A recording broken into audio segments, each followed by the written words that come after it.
আমি ভীষণ আনন্দ পেতাম, আমি ভীষণ কাঁদতাম, আমার প্রচন্ড রাগ হতো। আমি কিন্তু ঠাকুর গাড়ি নেই, এবং আমার সম্পর্কে যখন বলা হচ্ছিল সেখানে দুটো ইনফরমেশন মিসিং ছিল। এক হচ্ছে আমি ফুলকুড়ি শিশু নিকেতনে পড়েছি, আরেকটি হচ্ছে আমি ঠাকুরগাঁ গার্লস স্কুলে পড়েছি। হ্যাঁ, আমি ঠাকুরগাঁ গার্লস স্কুলে 1 বছর পড়েছিলাম।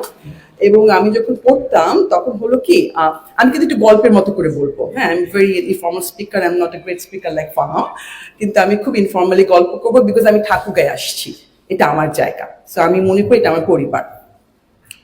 আমি যখন ঠাকুরগাঁও গার্লস স্কুলে পড়তাম, তখন আমি ফুলকুড়িতে খুব ভালো রেজাল্ট করতাম, মানে সবসময় ফার্স্ট হতাম। তো ঠাকুরগাঁও গার্লস স্কুলে হলো কি, হঠাৎ করে আমার খুব পেট ব্যথা শুরু হয়ে গেল। পরে আমার মা অনেক অ্যানালাইসিস করে দেখলেন, কেননা আমি সেখানে সেকেন্ড হতে শুরু করেছি। একটি মেয়ে ফার্স্ট হচ্ছে, তার নাম ছিল তানিয়া বোধহয়। তো তানিয়া ফার্স্ট হচ্ছে, আমি সেকেন্ড হচ্ছি, এবং এটা আমার একেবারেই পছন্দ হচ্ছে না। খুব মন খারাপ, এই জন্য আমার পেট ব্যথা, আমি স্কুলে আর যাবো না। যাবো না তো যাবোই না। তারপরে তো আম্মু আমাকে নিয়ে ঢাকায় চলে গেলেন, আমি হলিডে স্কুলে ভর্তি হলাম। আমি কেন এই গল্পটা বললাম জানেন? বিকজ আমি অনেক ছোটবেলা থেকেই, আমি বোধহয় যে স্ট্যান্ডার্ডের কথা ফাহাম বললো, আমার স্ট্যান্ডার্ডটা অনেক হাই ছিল। কিন্তু আমি একটা ভুল করেছিলাম, যে আসলে স্ট্যান্ডার্ড হাই হওয়া মানে কিন্তু ক্লাসে ফার্স্ট হওয়া নয়। স্ট্যান্ডার্ড হাই হওয়া মানে হচ্ছে নিজের কাছে নিজেকে কন্টেন্ট ফিল করা, যেটা আমি পরে আমি আমার লাইফ জার্নিতে বুঝেছি। আমি তো ঢাকায় চলে এসেছি। ঢাকায় চলে আসার পরে আমার বাবা তো ঠাকুরগাঁতে রাজনীতি করতেন, আপনারা সকলেই তাকে চেনেন। আমার আম্মা কঠোর পরিশ্রম করে আমাকে বড় করেছেন, আমার ছোট বোনকে বড় করেছেন। তো আমার বাবা প্রতি মাসে একবার করে ঢাকায় আসতেন, এসে আমাদের 2 বোনকে নিয়ে একটা মিটিং করতেন, একদম ক্লোজ ডোর মিটিং। সেখানে আমার আম্মা থাকতেন না। ক্লোজ ডোর মিটিং এ একটা কথা বলতেন, এবং প্রতি মাসে একটা কথা বলতেন, সেটা হচ্ছে, মা, আমাদের জীবনে বড় সম্পদ কিন্তু বাড়ি গাড়ি নয়, সবচেয়ে বড় সম্পদ হচ্ছে পড়াশোনা করাটা। তুমি কি পড়ছো, তুমি কি জানছো, সেটা তোমাকে ডিফাইন করবে, তোমার অ্যাকশন তোমাকে ডিফাইন করবে। ওই জিনিসটা আমার মাথায় ঢুকে গিয়েছিল। পরিমল স্যার যে বললেন যে আমি পড়তাম, আসলেই পড়তাম, কিন্তু স্কুলের বই কিন্তু কম পড়তাম। বাই দ্য ওয়ে, হ্যাঁ, স্কুল কলেজের বই পড়তাম, কিন্তু আমি প্রচুর অন্য বই পড়তাম। এবং আমার ছোট চাচার বোধহয় মনে আছে একবার, তখন আমি অনেক ছোট, আমার আব্বার একটা বড় লাইব্রেরির মতো ছিল। আমি করতাম কি, ওই লাইব্রেরির খুলে সেখান থেকে সাপ্তাহিক বিচিত্রা, আপনাদের মনে আছে কিনা, একসময় পরে সেটা সাপ্তাহিক 2000 হয়েছিল, সাপ্তাহিক বিচিত্রা পড়তাম। তা আমার ছোট চাচা একবার দেখে এসে, তুমি এটা কি পড়ছো, তোমার তো এটা পড়া বয়স হয়নি। আমি চুপ করে আছি, এরকম যে কত বই পড়েছি আমি ছোটবেলা থেকে, যেটা আমার পড়া বয়স হয়নি। হ্যাঁ, সো পড়তে হবে, প্রচুর পড়তে হবে, স্কুল কলেজে বই পড়তে হবে, এবং বাইরের বই আরো বেশি পড়তে হবে। মন্তোষ কাকা যে কথাগুলো বলছিলেন, যে বই পড়লে যেটা হয়, যে আনন্দ বোধটা, আমি ভীষণ আনন্দ পেতাম, আমি ভীষণ কাঁদতাম, আমার প্রচন্ড রাগ হতো কিছু বই পড়ে। আমার একটা বইয়ের কথা মনে আছে, গর্ভধারিণী। আমি জানি না কতজন এই বইটি পড়েছে, এখানে কতজন পড়েছে, আমি একটা হাত তুলে দেখতে চাই। খুব কম, very unfortunate, I am sorry. আমার খুব খারাপ লাগছে যে আমাদের সামনে যারা তরুণরা আছে, তারা এই বইটি পড়েননি। আমি একটু এদিকে জানতে চাচ্ছি, তরুণদের মধ্যে কতজন বইটি পড়েছে গর্ভধারিণী? সমরেশ মজুমদার। মিথ্যা না তো, সত্য। Very good, very good, very proud of them. তোমাদের জন্য একটা কমপ্লিমেন্ট। এই বইটি যখন আমি পড়ি, বইটি যখন শেষ হয়ে যায়, আমি লিটারালি কিছুক্ষণ চুপ করে বসেছিলাম এবং অনেক কেঁদেছিলাম জয়িতার জন্য। এবং আমি জয়িতা হতে চাইতাম। আমি যখন এক একটা বই পড়তাম, আমি মনে হতো আমি বোধহয় এই চরিত্রটি হব, কিন্তু সব ছাপিয়ে পরে আমি বুঝতে পারলাম যে আমার আমি হয়ে হওয়াটাই জরুরি। এবং আমি হতে গিয়ে আমার যে জার্নিটা, সেখানে 3টা খুব ইম্পর্টেন্ট ইনগ্রেডিয়েন্ট ছিল। আমি আমার নিজের ব্যক্তিগত যে অভিজ্ঞতা, সেই আলোকে আমি 3টে ইনগ্রেডিয়েন্ট নিয়ে খুব সংক্ষেপে কিছু কথা বলবো। প্রথম ছিল যে ডিটারমিনেশন, যে আমি আমার লাইফে একটা কিছু করতে চাই কিংবা একটা কিছু হতে চাই, এবং আমি নিজেকে কন্টেন্ট ফিল করতে চাই। এই যে ডিটারমিনেশন, যে আমি করব, এবং আমাকে এই জিনিসটা করবার জন্য আমার কি কি করা দরকার, আমাকে সবকিছু করতে হবে। আমি যখন স্কুল কলেজ শেষ করে ঢাকা বিশ্ববিদ্যালয়ে ভর্তি হলাম, তখন আমার আব্বা আমাকে বললেন, তুমি অর্থনীতি পড়ো, কেননা আমার আব্বা অর্থনীতি পড়েছেন। আমি বললাম না, আমি বায়োকেমিস্ট্রি অ্যান্ড মলিকুলার বায়োলজি পড়বো, বিকজ আই ওয়াজ ডিটারমাইন্ড যে আমি সায়েন্সে বায়োকেমিস্ট্রি মলিকুলার বায়োলজি পড়বো, বিকজ আমার বায়োলজি খুব ভালো লাগতো। আমার আব্বা কিন্তু চাইলেই পারতেন তার চিন্তাটা আমার উপর ইম্পোজ করতে, উনি কিন্তু করেননি। আমি মনে করি এখান থেকে একটা জিনিস শেখার আছে আমাদের প্যারেন্টদের, যে তাদের বাচ্চাদের আসলে সাপোর্টটা দেওয়া উচিত, সমর্থন দেওয়া উচিত, তারা যদি সৎ থাকে তাদের জার্নিতে। ডিটারমিনেশন। এবং আমি আরেকটা খুবই ইম্পর্টেন্ট ইনগ্রেডিয়েন্ট হচ্ছে পরিশ্রম। Believe me, there is no alternative to hard work. আপনি এখন হয়তো বা বসে আছেন, ভাবছেন আমি কাজটা আগামীকাল করবো, হ্যাঁ আমি এখন একটু ফেসবুকে এটা দেখে নিই, অথবা আমি নেটফ্লিক্সে মুভিটা দেখি। না, আপনাকে আপনার কাজটা কিন্তু আজকে করতে হবে, এটা খুবই জরুরি, এবং আপনাকে পরিশ্রম করতে হবে। পরিশ্রম না করলে আপনি যা কিছুই হতে চান না কেন সম্ভব না। Loud and clear, hard work is the কি হিয়ার। আরেকটা ব্যাপার খুব ইম্পর্টেন্ট, এটা আমি নিজে ব্যক্তিগতভাবে মনে করি, যে আপনার অনুভূতিগুলোকে সবসময় জাগ্রত করে রাখতে হবে। আপনি কিন্তু অনুভূতিহীন পড়েন না, হ্যাঁ। সংবেদনশীলতা কিংবা এমপ্যাথি ইজ ভেরি ইম্পর্টেন্ট। আমার মনে হয় গত 53 বছরে বাংলাদেশের সবচেয়ে বড় যে ক্ষতিটা হয়েছে, যেটা আমাকে খুবই দুঃখিত করে, সেটা হচ্ছে আমি সমাজে এমপ্যাথি আর দেখতে পাই না। আমি খুবই ভাগ্যবতী এই কারণে, বিকজ আমি এমন একটা পরিবেশে কিংবা পরিবারে বড় হয়েছি না, তারা খুব সংবেদনশীল ছিলেন। হ্যাঁ, এবং একে অপরের জন্য খুব কাজ করতেন, এবং আমি এদিক দিয়ে নিজেকে প্রিভিলেজ মনে করি, যে আমি বড় হয়েছি দেখে যে সবাই সকলের জন্য ভাবেন, সকলের জন্য কাজ করেন। এবং আমার আরেকটা ব্যাপার খুব ইম্পর্টেন্ট মনে হয়, যে আপনারা সকলের সঙ্গে মিশবেন, সকল মত, দল, বর্ণ নির্বিশেষে মিশবেন।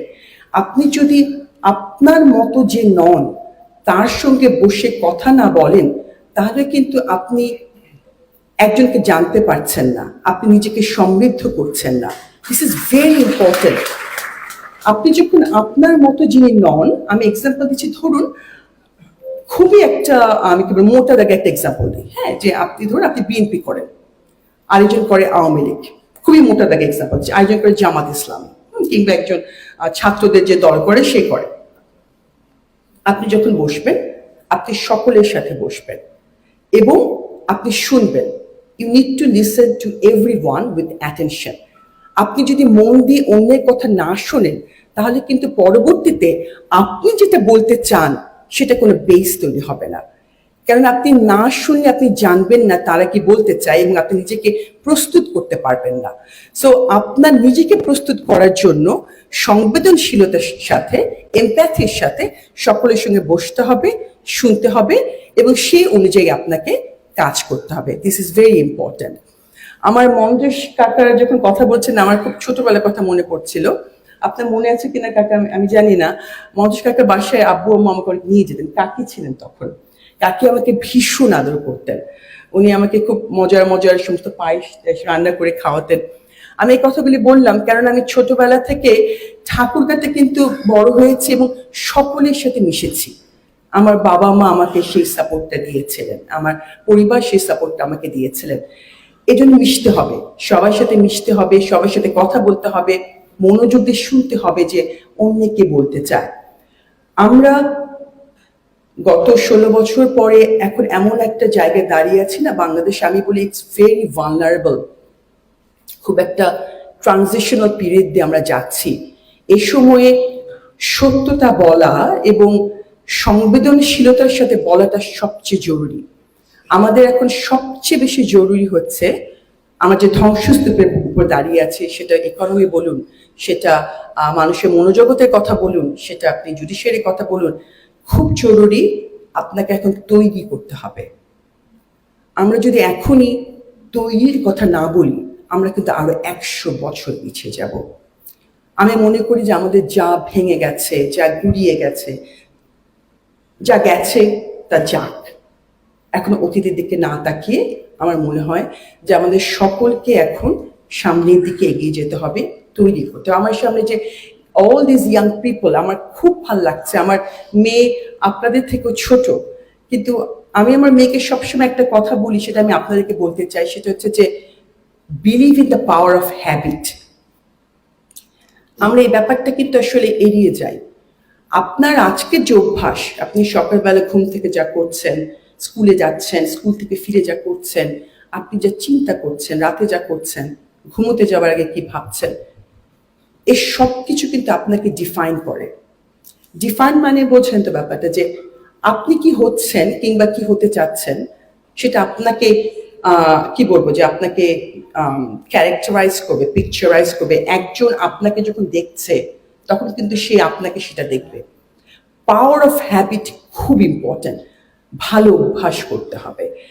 অভ্যাস যদি খারাপ হয় না, we are doomed in a way that আমাদের আসলে কিচ্ছু হবে না। আপনারা প্লিজ নিজেদের ভালো অভ্যাস করার উপর জোর দেন। এটা আসলে আমি একজন মানে আমার মেয়ের মা হিসেবে, এবং আমি পড়িয়েছি বহুদিন ঢাকা বিশ্ববিদ্যালয়ে, তো সেই হিসেবে বলতে চাই যে ফর গডস সেক ভালো অভ্যাসের উপর জোর দেবেন এবং কোনো কিছুকে কখনো ছোট মনে করবেন না। আমি এক্সাম্পল দিই, আমি যখন মাস্টার্স করছি সিডনিতে, ইউনিভার্সিটি অফ নিউ সাউথ ওয়েলসে, আমি পড়তাম, ইউনিভার্সিটি যেতাম, পরে আমি কাজ করতে যেতাম একটা ইন্ডিয়ান রেস্টুরেন্টে। আমি কিন্তু বাটার চিকেন বিক্রি করতাম। হ্যাঁ, এবং আমি কখনো নিজেকে ছোট মনে করিনি কাজটা করতে। This is very important. কেন করতাম? সো দ্যাট আমার যে খরচটা সেটা যেন আমি বিয়ার করি, এটা খুব ইম্পর্টেন্ট। এবং তারপরে কি করতাম জানেন? তারপর আমি লাইব্রেরি যেতাম। লাইব্রেরিতে প্রায় 10টা 11টা পর্যন্ত আমি পড়াশোনা করতাম, করে সেই ট্রেনে করে আমি আবার বাসায় ফিরতাম। So it was very hard, but we did it. এবং এই জন্যে বলি যে ভালো অভ্যাস করবেন, ডিটারমিনেশন রাখবেন, কঠোর পরিশ্রম করবেন এবং কোনো কাজকে ছোট মনে করবেন না, কাউকে ছোট মনে করবেন না।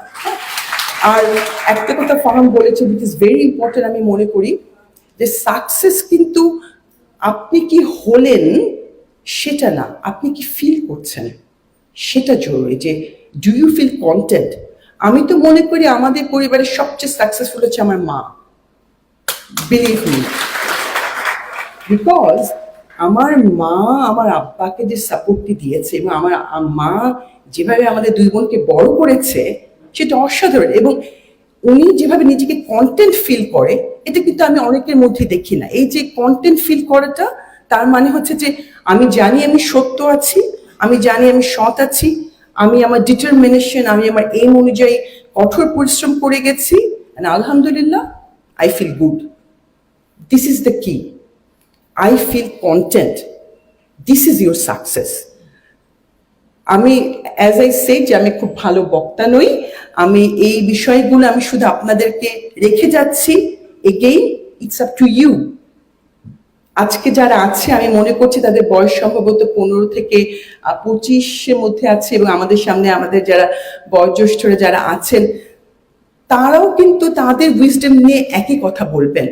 আমি কিছুদিন আগে যারা ছাত্ররা যারা জুলাইয়ে যে অসাধারণ অভ্যুত্থান ঘটিয়েছে তাদের 2-3 জনের সাথে আমার কথা হচ্ছিল, তাদেরকে আমি একই কথা বলছি যে ভাইয়া, you are so brave, you make me so proud. মানে তোমরা জুলাই মাসেটা না হলে হয়তো আমরা আরো 10 বছর আমাদের অপেক্ষা করতে হতো। হ্যাঁ, তোমরা কি অসাধারণ কাজ করেছো এবং প্রতি মুহূর্তে তোমরা আমাদেরকে কৃতজ্ঞতা বোধটা আমাদের মধ্যে এনে দাও, যে আমরা অসম্ভব কৃতজ্ঞ তোমরা যা করেছো।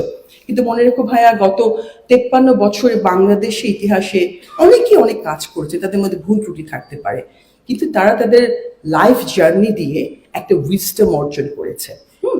সো তাদের উইজডম, তোমাদের কারেজ, তোমাদের ডিটারমিনেশন নিয়ে আমরা একটা অসাধারণ দেশ এবং জাতি গঠন করতে পারি। আর আরেকটা ব্যাপার খুব ইম্পর্টেন্ট, আমি পার্সোনালি যেখানে আমার সঙ্গে অনেকের অনেক কনফ্লিক্ট হয় সেটা হচ্ছে যে অ্যারোগেন্ট হয়ে না ভাইয়া। হ্যাঁ, অ্যারোগেন্ট, আমি মনে করি যে অ্যারোগেন্সটা কিন্তু আলটিমেটলি ধ্বংস করে। ওই যে বললাম যে সৎ থাকো, নিজেকে কন্টেন্ট ফিল করো এবং ডিটারমিনেশন রাখো, তুমি কি চাও তুমি সেটা জানো, তাহলে দেখবা ইউ উইল গেইন ইনশাআল্লাহ what you want to achieve in your life. Thank you so much. আমি আবারও সবাইকে অনেক ধন্যবাদ জানাচ্ছি। আমাকে এমনভাবে আপনারা মানে কি বলবো, যে আই এম সো গ্রেটফুল। আমি আসলে অসাধারণ কৃতজ্ঞ বোধ করছি। আমি মনে করি এটা আমার সৌভাগ্য, but I am very lucky that আমি ঠাকুরগাঁর মেয়ে। আমি সারা জীবন আমি নিজেকে ঠাকুরগাঁর মেয়ে বলবো।